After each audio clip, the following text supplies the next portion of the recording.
Nyuma y'uko ikipe y'igihugu itsinzwe na Benin igitego kimwe, ndetse ibyo bikaba byose imbere ya nyakubahwa perezida wa repubulika y'u Rwanda.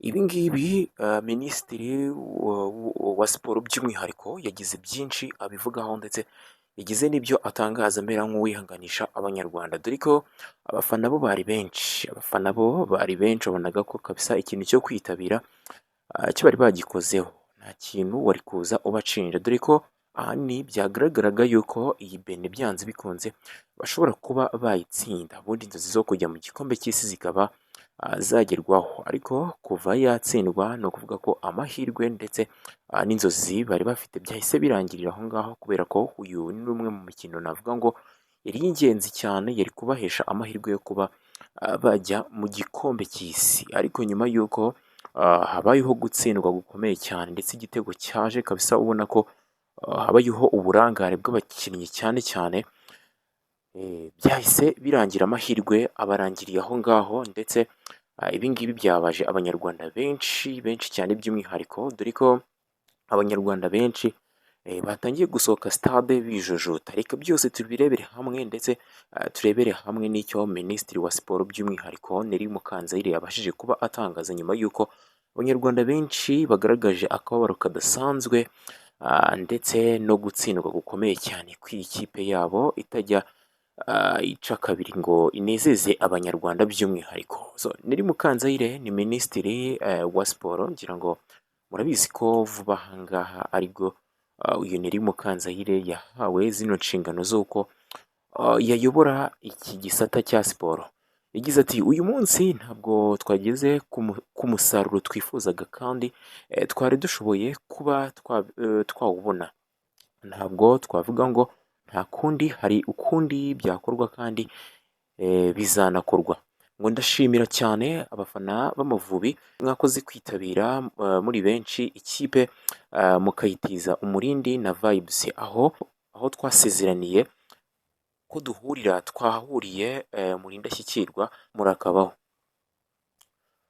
Ku ikipe yacu Amavubi ntabwo tuva mu ngamba, ahubwo duhindura umuvuno. Iki ni igihe cyo kurushaho gukora, kuko birashoboka ariko biraharanirwa.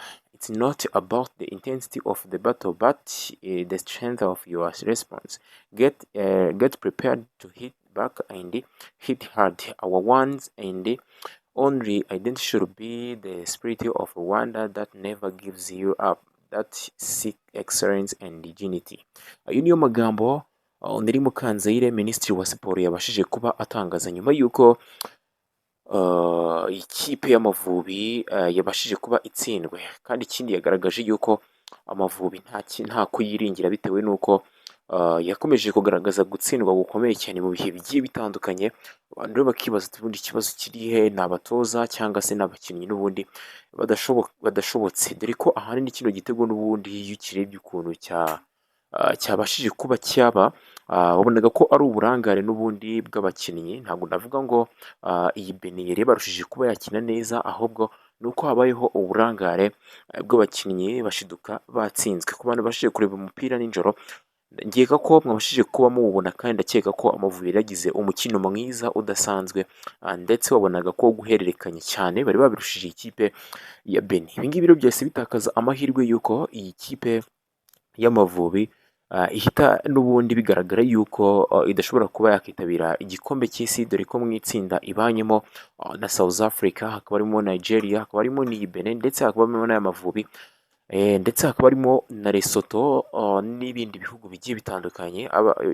Akaba ari ryo tsinda rya C. Kuri ubu ngubu ifite amanota 11, ndetse iyi kipe ya Benin ubu ngubu niyo yahise ifata umwanya wa mbere ifite amanota 18. Bivuze ko byanze bikunze iyi kipe yacu y'Amavubi itazakijyamo, cyangwa se itazajya mu gikombe cy'isi kizabera hariya muri Amerika, ndetse no muri Canada n'ahandi hagiye hatandukanye, kizaba kiri kubera umwaka utaha w'ibihumbi 2026.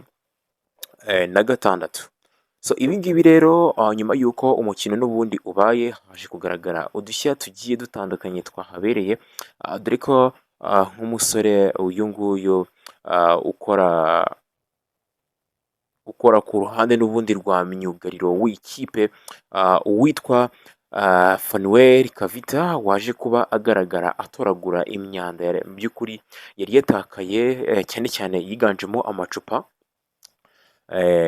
Ubona ko abakinnyi ba Benin ndetse n'abatoza b'u Rwanda ndetse n'aho abakinnyi bandi n'ubundi basimbura bari bicaye, yagaragaye ari kugenda atoragura nyine uducupa dushyira muri puberi, ubona ko ari umusore navuga ngo wari wababaye cyane ndetse yishwe n'agahinda k'ibyo bagenzi be n'ubundi batabashije kuba bageraho nk'uko bari babashije kuba babyiyemeza. Uyu musore rero yakomeje kugenda atungura abantu benshi, abandi bagenda bamuha felicitasiyo, wabonaga ko n'ubundi ari ibintu bidasanzwe, abandi babonaga ko bari kugenda bamuha pole, ubona ko nyine agahinda kamwishe bidasanzwe, agerageza kuba atoragura amacupa abantu benshi, ubona ko bakomeje kugenda babigarukaho ndetse banamutangarira buryo ki yagerageje kugaragaza umutima uciye bugufi ndetse yicisha bugufi, abasha kuba yafasha abantu batoragura bino bicupa n'ubundi muri stade kugira ngo babe bahasiga hasa neza.